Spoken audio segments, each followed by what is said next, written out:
Dia Dave a gasar agus a chalini. Glúsin isce timpeall ar blanid gach le, agus tá se ionta táhaachta don saol mór mar is áldún é. Bíonn isce de dhí ar Flandaí, ar bhlachanna, ar air, ar ainmhíthe agus áireann a lig chun marachtal. Arc ar na Weatherbies inis, agus iad ag léirú dúin, cé mar a ibrion Timthriall an Uisce. Lunraíonn gawan grian a hálas ché teolaí agus galíonn an tuisce.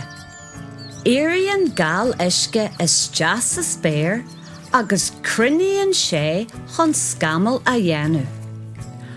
Bogan garage gí sean scamal tríd an atmosfér.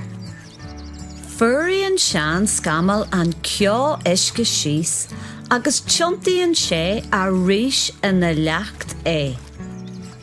Tugtar cóglúthú ar sin.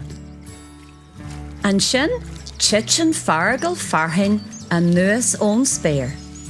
Tugtar freasaíocht ar sin. Ach, má bhíonn se ionta fuair, titsin sílis neachta agus canal cloich neachta a nuas ón spéir.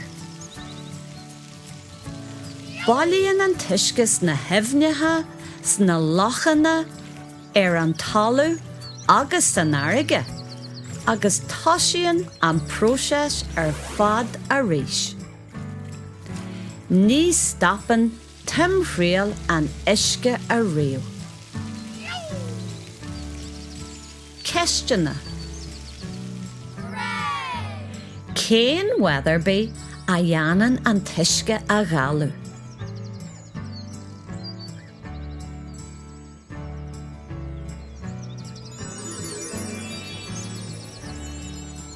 Cén Weatherby a uiríonn an tuisce le linn cóglúthú hain.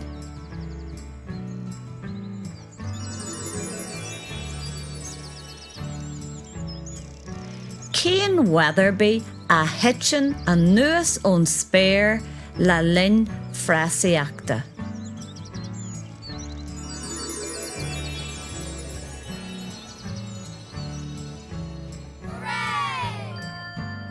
Mai sibh, tá súlógin gur chuidí na Weatherbies libh fólam faoi Timthriall an Uisce. Janigí cinse, go bhfuil sibh a gcarc ar na Weatherbies a rís, fa tháinig ní smó ábhar spraoi. Slán go fóill!